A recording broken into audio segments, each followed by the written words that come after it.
Thanks for downloading this episode of On the Record Online with Eric Schwartzman, the podcast about how technology is changing the world of communications. To subscribe to the podcast or share feedback, visit us online at ontherecordpodcast.com, on Twitter at ontherecord, or send email to ontherecordpodcast@gmail.com.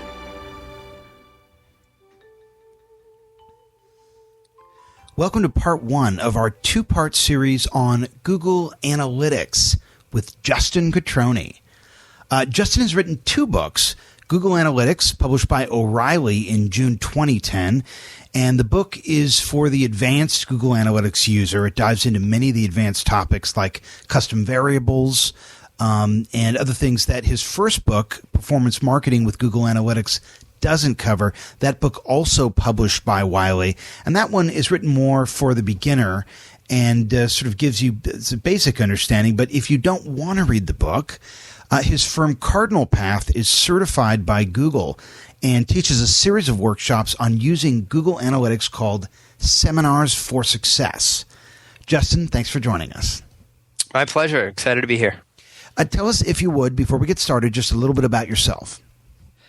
I love analytics. I guess that's the easiest thing to say. I've been working in the field of analytics for over 7 years now. I've been working specifically with Google's analytics products since Google even had them. I started working with Urchin a long time ago.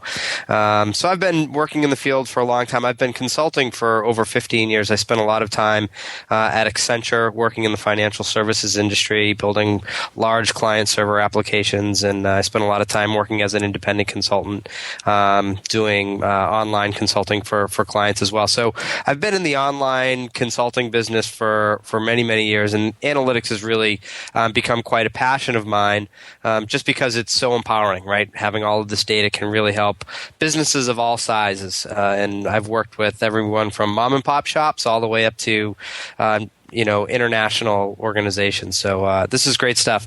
But I'm not all work. I'm a huge outdoors guy. I live in Vermont. I love to ski, do a lot of backpacking. So if you don't find me at my computer working on analytics, then I'm usually outside somewhere enjoying nature. So, analytics have been likened to data porn. You can stare at these numbers forever. But the question is, what should you be looking at, and how do you find insights in the piles of data that Google Analytics provides? Yeah, so that's a great question. I think at last check, Google Analytics was up to over 120 different reports and lots of ability to customize things. And, I think, when Google released analytics to the world, it was a great day, but it was also kind of the beginning of this movement to educate millions of people into how to do analytics. And we're still fighting that battle today. But really, the most basic advice we could give to anybody that is using Google Analytics is always go in there thinking about what's important to your business. All of the data that you find in Google Analytics is about your business. You're answering questions about your business. So think about what's important to your business. If that's selling a product, how many transactions did you get? How much revenue did you get? And more importantly, where did those things come from?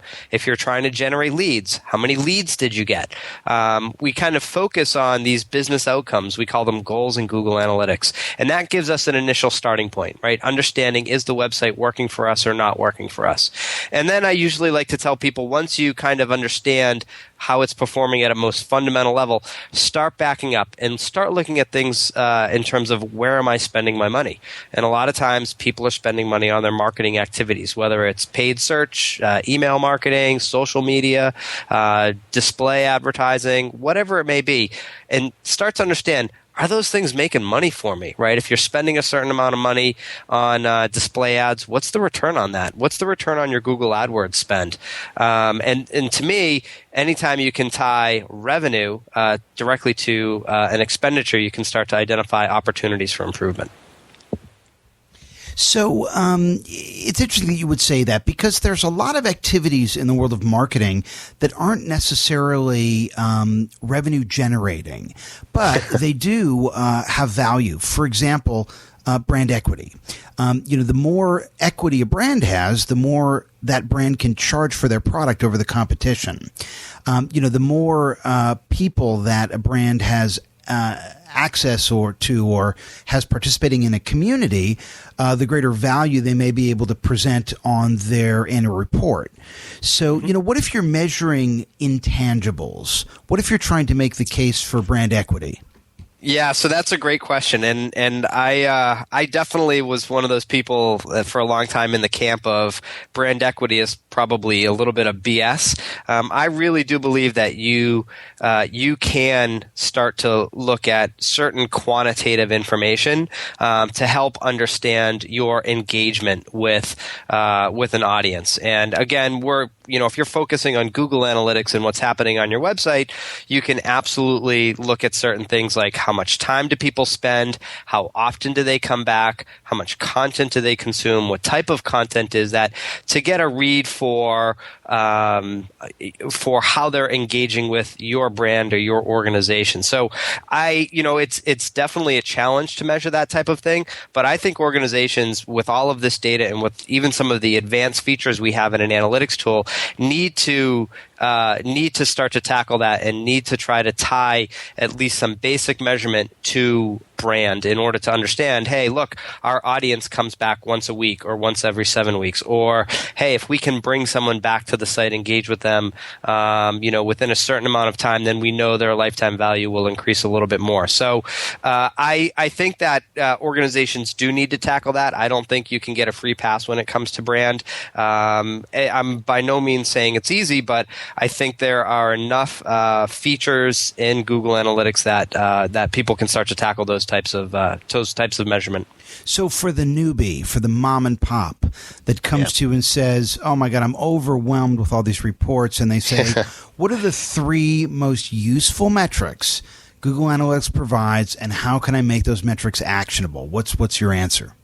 Sure. Well, the first thing I will tell you, right, is that that you need to start, like I said, with what's important to your business. So if that's transactions, how many transactions did you get? How much revenue did you get? If that's leads, how many leads did you get into your website? Again, what's important to your business? Then I would say head over to the traffic sources section of Google Analytics. There's a great report called the All Traffic Sources Report. And this report will literally tell you where people are coming from. If they're coming from organic sources, if they're coming from marketing campaigns, if they're coming from other websites out there. And you can click on a little tab in that report to literally see the number of conversions or the revenue coming from those different places. So that's kind of getting back to what I was talking about before, measuring the return on these different types of marketing activities. So you can literally tie revenue to where people are coming from. And if you're doing any advertising with Google, if you're using Google AdWords, if you're out there on the content network, there's a whole section of AdWords ads, and I would encourage you to explore those because you can literally see AdWords campaign by AdWords campaign, how much they're costing you, what's the revenue coming in from them, what's the ROI of AdWords. So start there. All traffic sources report. The AdWords reports are really well. And another report that I really like, and this is getting a little bit more into the optimization, in your conversion reports, there are what we call funnel visualization reports in the goals section of Google Analytics. And these are reports that will actually show you people progressing through a path. So things like, how are people moving through my checkout process, or how are people moving through my contact process? And I love these funnel visualization reports because when you get someone into that type of process, you've already spent all the money to get them to the website. You've already spent all the money to build, a great website to convince them to buy or to convert in some way. And these are usually the last few steps that they need to take before they get what they want and you get what you want. And so I always like to see how people are moving through that process. If 100 people start and 2 finish, that's not so great. I want to see where they're falling out of that process so I can start to think about, well, maybe I need to make a change in step 3, or maybe I need to make a tweak in step 4. So that's something that I encourage as well. And whenever you look at any of these reports, I want you to always think about context. What's the context of the data? And the context, to me, the best way to get context about all these numbers is thinking about your business. Again, if you're looking for revenue by marketing channel, what are your internal expectations, right? If you're spending X, you want to be obviously bringing in more than X.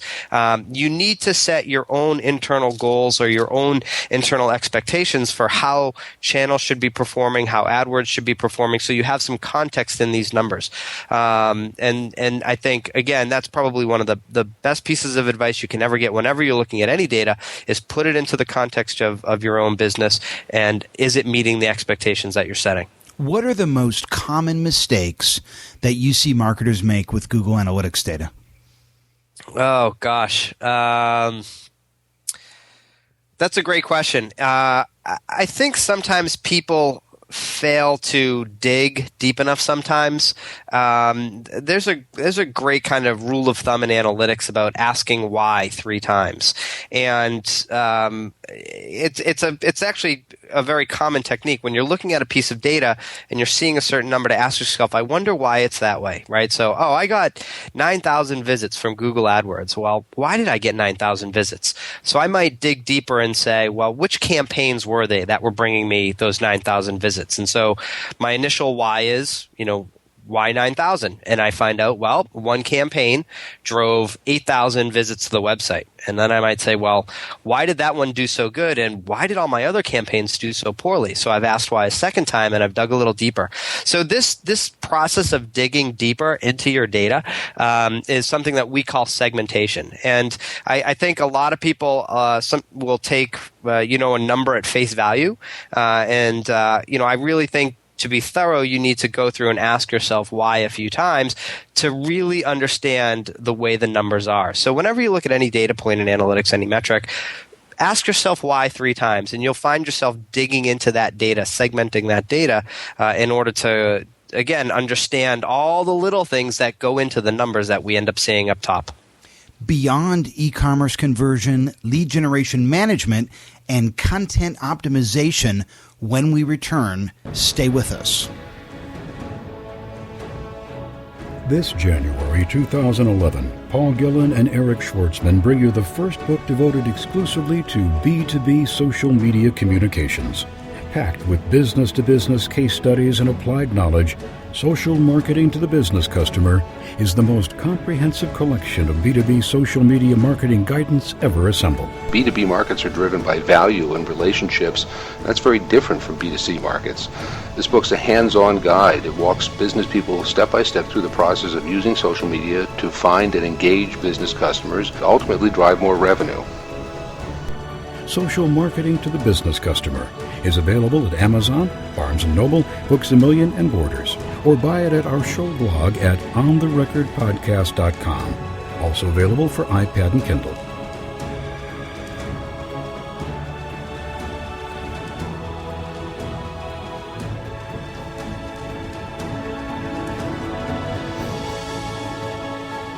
Now, Justin, when we think of web analytics, we typically think of driving e-commerce transactions. Mm-hmm. What else can analytics be used for?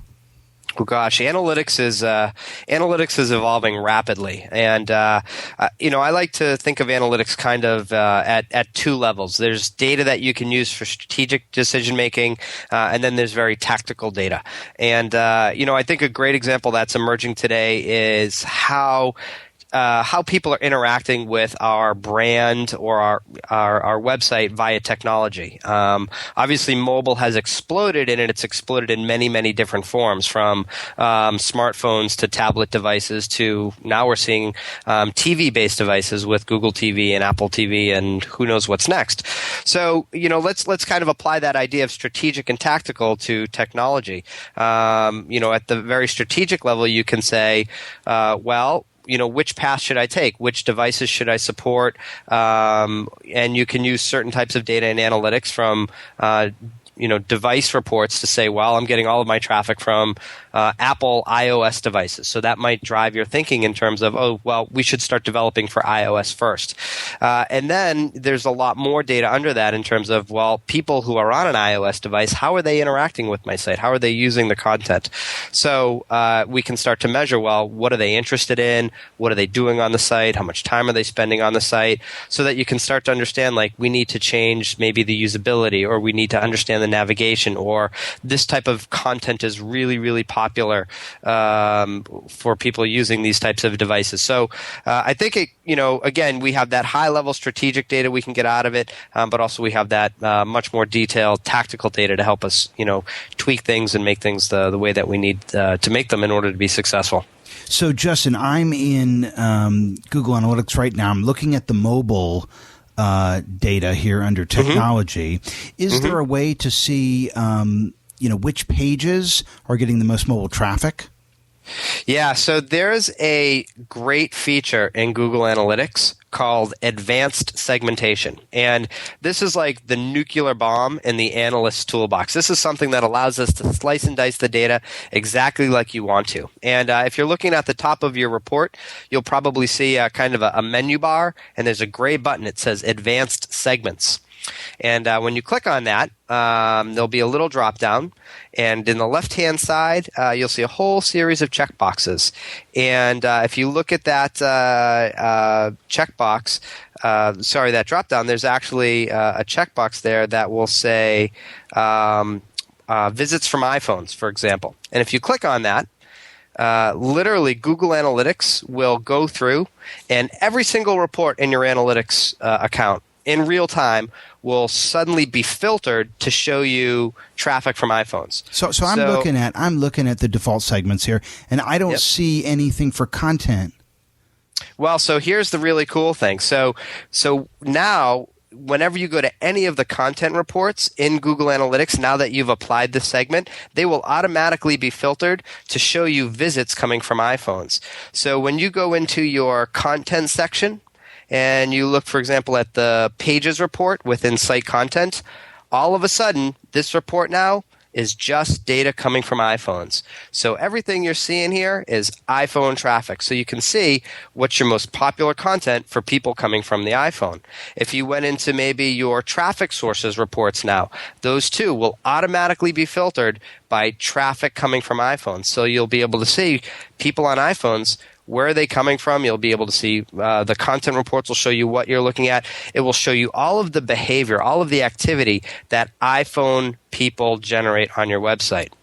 It's interesting that they put iPhone, in its own advanced segment. But if you go to the technology chart, you see iPhone, you see iPad, you see Droid, and those options aren't available yet, I guess.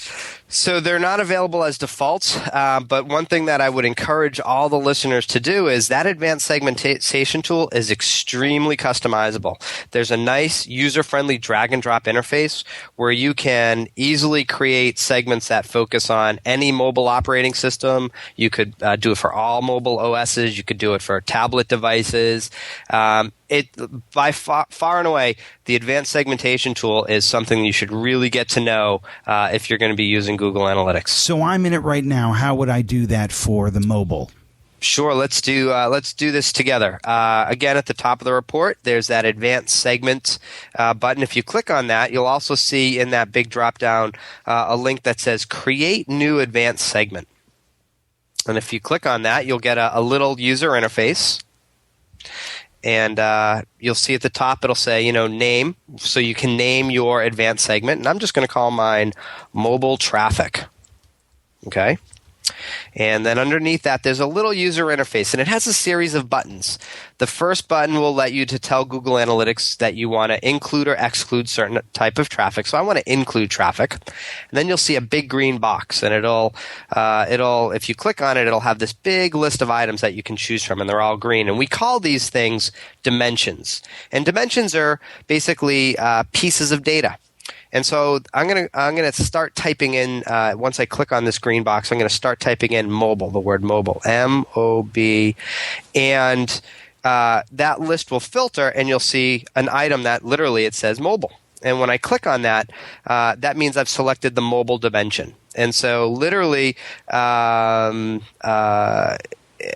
by choosing mobile, I'm telling Google Analytics I want to build a filter based on, is this mobile or is this not mobile? And so this is really what we call a Boolean, a yes or a no. And so I can choose that I want to match this against the number 1. Basically, that means true. And if I click Preview Segment, I should start to see some filtering of my data. So under containing, you said exactly matching? What we should be putting in there is the word yes. They switched it around this week. So containing is yes. Mm-hmm. And then you save the segment. Mm-hmm. And then you can go ahead and then you have to go back and select the segment. Yep. If you hit save, let's. I'm trying to figure out how we can best get into our flow of things. Funny, well, let me check it under custom segments. I see it there, but it's not checkable in that right-hand custom segments. Let's see. It should be checkable. They've got your mobile traffic custom segment applied. Do you have anything in your default segments section? Do. Maybe I should uncheck some of those. Maybe I've reached the max or something. There's a max of 5. Yeah, so I had too many. That's why it wouldn't let me. There you go. I'm going to apply it. Yeah, mobile traffic. What we did was that mobile dimension is basically a flag. Google Analytics attaches to the data, and we've told it, so if the traffic is flagged as mobile, i.e. yes, it is coming from a mobile device, then I want you to filter and show me what's going on with it. And again, I love the advanced segments because now all of a sudden every report in Analytics has been filtered for us. So again, you can go to your content reports, and if you're really interested in what people are looking at from mobile devices, bang, all those reports are already filtered for you. Let's talk about conversion optimization. Content marketing is a social marketing strategy that's easy for most marketers to wrap their heads around. But how would you measure the effectiveness of a content marketing program if the objective was content consumption? Right. So how many pages are you looking at? How much time are you looking at? How often are you coming back? So, at the very basic things, the very basic level in terms of metrics, I'm going to want to look at things like page views for visit, time on site. Right, those types of metrics that are showing me content consumption, and then I'm going to get into some reports in the Google Analytics behavior section, and these are really awesome reports. Google has a frequency and a recency report, and this tells me how often do you come back to my website. And now, where would people find those reports if they wanted to find them? Sure, in the visitors section. There's a submenu called behavior, and then within that there's frequency and recency. And the frequency report tells me how many times people visit, and the recency visit tells me when was in general, what was the time differential between your last visit? Did it happen 1 day, 2 days, 3 days, a week ago, right? So if I'm a content producer, I obviously want to create a very engaged audience, and I want to keep bringing them back to the website. So I would want to be looking at these reports to see, are most people visiting the website 1 time, 2 times, 3 times, or 10 times in a given time frame? And also the recency, right? Are they coming back daily, weekly, monthly? And again, the context for these types of things is, what is my expectation, right? How am I structuring my marketing activities to bring them back? Am I doing daily email newsletters? Am I doing weekly email newsletters? How am I using Twitter to push people back? So I love the frequency and the recency reports. And one other report that's also very good is the engagement report. It's underneath the frequency and recency report. And the engagement report is nice because it kind of takes time on site and pages per visit, those 2 metrics I mentioned earlier, to the next level. Those 2 metrics, pages per visit and average time on site, are averages. And averages can be easily skewed by outliers, right? So if you take the average salary of me and Bill Gates, it's like $20 billion, right? So an average can be skewed by the outliers. It's too bad, isn't it? Because I really think you deserve a raise. That's what my wife keeps telling me. So this engagement report's really, really great because I'll just give your boss my Twitter ID. I'll talk to him. Okay. I'm lucky. I have 5 bosses. So we get a lot done. What's great about this engagement report is that it buckets things, right? So instead of using average time on site, it creates buckets of visit duration in terms of seconds. So how many visits were between 0 and 10 seconds? How many visits were between 11 and 30? How many visits were 31 to 60? And so on and so forth. So it breaks down those averages, right? So now you get to see where are most of my visits falling. And again, if I'm really into content, I'm going to want to be driving a lot of visits that fall in higher ranges of time. So visits that are more than a minute, more than 3 minutes.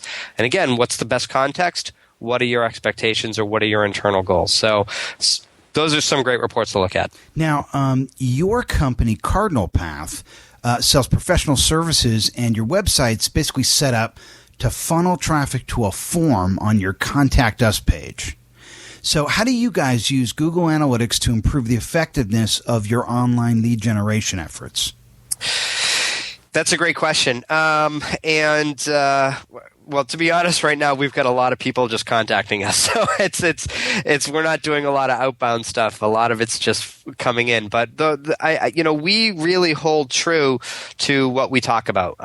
We definitely have expectations for how many times we should be getting leads per day, and we tie that back to where people are coming from and the amount of money that we're spending on those things. So we're always looking for breaking down our leads by traffic source. But another thing that we do, and this isn't completely related to Google Analytics, is we do some landing page testing. So we'll drive traffic to various custom landing pages depending on how we are marketing or how we're looking to get people to come in. So if we're going to be at an event, we might create a custom landing page for that event, and we might actually even do some A/B testing on that page as well. So we're kind of, we definitely practice what we preach about our regular website, but we're always, pushing out into creating custom content that matches up with some of the activities that we're doing and then testing in order to optimize people moving through that process. You've been listening to part 1 of our 2-part series on Google Analytics with Justin Cutroni. Interesting episodes to look out for. Avery Dennison and Johns Hopkins on social networking behind the firewall for internal communications. That show will be coming up shortly.